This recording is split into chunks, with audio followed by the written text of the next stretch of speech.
Chapter 2 of Casey Jr. the movie was completely screwed over because of its budget. Now, what do I mean by that? To understand this, we have to go back and look at Chapter 1. Chapter 1 was where all the problems started to unfold. When I had first drawn concept for 804, I had originally imagined him as a Baltimore and Ohio D-class, which was built sometime in 1912, which does fit the period of when this episode takes place. However, the Baltimore and Ohio D-class did not have that eccentric crank on the outside, so I decided to take it off without the tools that I needed. Guys, if you don't have tools for something, don't do said something, because guess what's going to happen? I broke 804's crank pin, and halfway through production, the model had to sit in the scrapyard. In fact, in one shot of Chapter 1, you can actually kind of see 804's shell sitting in the junkyard in the background. I knew I needed 804 to appear at the end of Chapter 1, so I had to get him a new chassis as soon as possible.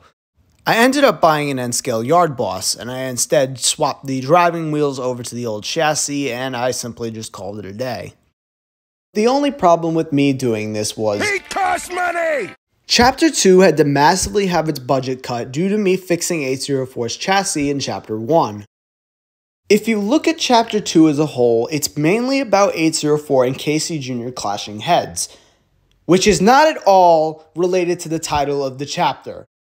804 was not supposed to be the only antagonist. Originally, the Hopper Wagons were supposed to be the second antagonist. When Casey first meets 804, he yells at Casey, telling him that he has express orders.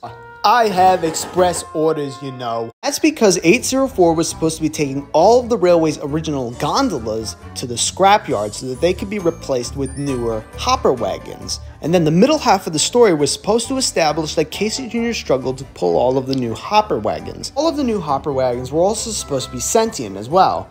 And they were supposed to further belittle Casey Jr. into believing, hey, this new guy here, he's gonna completely wipe you out of the competition. And basically, the rest of the story was supposed to play out like Thomas and the Trucks, where Casey Jr. steals one of 804's goods trains, loses control of it, and then gets berated by the Union Pacific's controller. And then the story ends with him getting punished and then him being purchased by Max. If there's one director's cut that I think was better than the final version of the film, then I would have to say Chapter 2. The Chapter 2 director's cut perfectly establishes a beginning, middle, and end.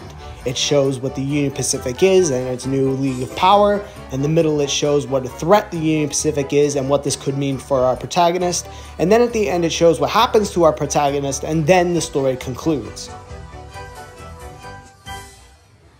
The final version of Chapter 2 doesn't really do that. It establishes that the Union Pacific is a threat, but then it immediately jumps into a montage, and the montage is like half of the fucking episode.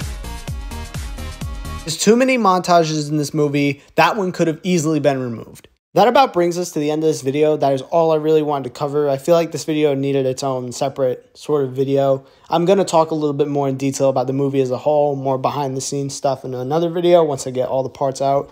So, yeah, hopefully you'll all stay tuned for that. Thank you all for watching, and goodbye.